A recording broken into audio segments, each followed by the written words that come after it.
दोस्तों, ममता बनर्जी और टीएमसी को लेकर पश्चिम बंगाल की राजनीति इस समय बेहद ही दिलचस्प मोड़ पर खड़ी है।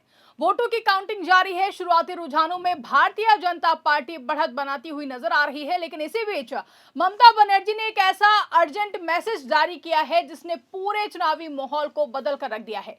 जिसके बाद सबसे बड़ा सवाल यही उठा है कि क्या टीएमसी वाकई पीछे है या फिर आखिर राउंड में बाजी पलटने वाली है। तो आखिर ममता बनर्जी ने बीच काउंटिंग में ऐसा कौन सा अर्जेंट वीडियो मैसेज जारी कर दिया है कि बीजेपी को बढ़त मिलने के बाद भी टीएमसी की जीत की होने लगी है चर्चा। सब कुछ आपको विस्तार से बताएंगे और समझाएंगे अपनी स्पेशल रिपोर्ट में। नमस्कार, मैं आकांक्षा और आप देखना शुरू कर चुके हैं 4 PM न्यूज नेटवर्क। दोस्तों, पश्चिम बंगाल में मतगणना शुरू होते ही जो तस्वीर सामने आई है उसमें भारतीय जनता पार्टी कई सीटों पर आगे दिखाई दे रही है।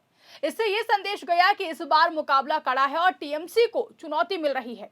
एक और जहां बीजेपी कार्यकर्ताओं में उत्साह बढ़ा है और कुछ जगहों पर उन्होंने ममता बनर्जी के घर के बाहर जय श्री राम के नारे लगाए हैं। यह सिर्फ खुशी का इजहार नहीं था, बल्कि एक राजनीतिक संकेत भी था कि पार्टी खुद को मजबूत कंडीशन में मान रही है।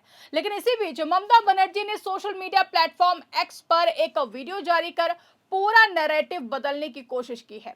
उन्होंने कहा कि यह बंगाल के इतिहास का महत्वपूर्ण दिन है और जनता ने मां माटी मानुस के लिए वोट दिया है। साथ ही ममता बनर्जी ने अपने कार्यकर्ताओं को धन्यवाद दिया और भरोसा जताया कि टीएमसी अंतिम दौर में जीत हासिल करेगी। अब वोटिंग के बीच ममता बनर्जी का यह संदेश सिर्फ भावनात्मक अपील नहीं था, बल्कि एक रणनीतिक कदम भी माना जा रहा है। जब पार्टी शुरुआती रुझानों में पीछे दिखती है, तब नेता का काम होता है कार्यकर्ताओं का मनोबल बढ़ाना।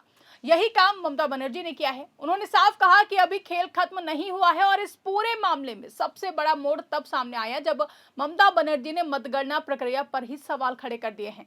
उन्होंने आरोप लगाया कि मतगणना जानबूझकर धीमी की जा रही है। कई जगह मशीनें बंद हैं, कई जगहों पर काउंटिंग रोक दी गई है। इसे लेकर ममता बनर्जी ने यहां तक कहा है कि वोट लूटने और तोड़फोड़ जैसी घटनाएं भी हो रही हैं।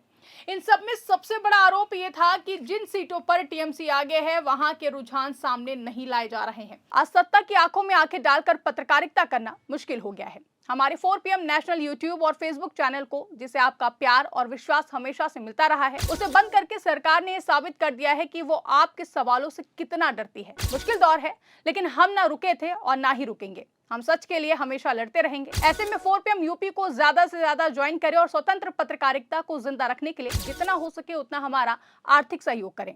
आपके सहयोग से ये जंग हम जीत कर रहेंगे। ये सीधे तौर पर चुनाव आयोग की पारदर्शिता पर सवाल उठाता है। ममता बनर्जी ने अपने उम्मीदवारों और काउंटिंग एजेंट्स को सख्त निर्देश दिया है कि वो किसी भी हालत में काउंटिंग सेंटर न छोड़ें। उन्होंने कहा कि ये बीजेपी की रणनीति हो सकती है, पहले उन्हें आगे दिखाया जाएगा और बाद में खेल बदल दिया जाएगा।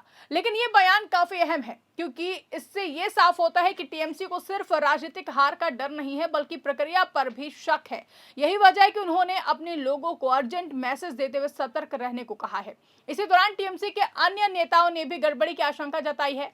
मानिक टोला सीट से उम्मीदवार श्रेया पांडे ने पीछे होने के बावजूद जीत का भरोसा जताया और कहा कि कुछ ठीक नहीं लग रहा है।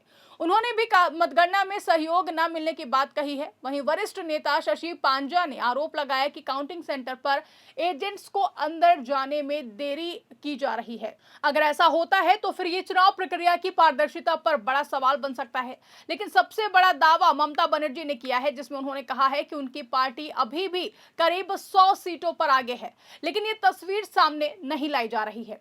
अगर ये दावा सही होता है ममता बनर्जी का, तो इसका मतलब है दोस्तों कि शुरुआती रुझान पूरी कहानी नहीं बता रहे हैं। कई बार ऐसा होता है कि शुरुआती राउंड में एक पार्टी आगे दिखाई देती है, लेकिन बाद में राउंड में तस्वीर पूरी तरीके से बदल जाती है। ममता बनर्जी ने भी यही संकेत दिया है कि आखिरी राउंड में बाजी पलट सकती है। उन्होंने अपने कार्यकर्ताओं से कहा कि वो धैर्य रखें और एकजुट रहें। वहीं दूसरी तरफ बीजेपी की बढ़त को भी नजरअंदाज नहीं किया जा सकता है। अगर ये बढ़त लगातार बनी रहती है तो फिर टीएमसी के लिए मुश्किलें बढ़ सकती हैं। लेकिन बंगाल की राजनीति में ममता बनर्जी की पकड़ को देखते हुए ये कहना जल्दबाजी होगी कि मुकाबला खत्म हो गया है। इस पूरी वोटिंग दौर में एक दिलचस्प पहलू ये भी है कि ये सिर्फ सीटों की लड़ाई नहीं है, बल्कि नैरेटिव की लड़ाई भी है। एक तरफ आंकड़े बीजेपी को आगे दिखा रहे हैं, वहीं दूसरी तरफ ममता बनर्जी ये मैसेज दे रही हैं कि असली तस्वीर अभी सामने नहीं आई है।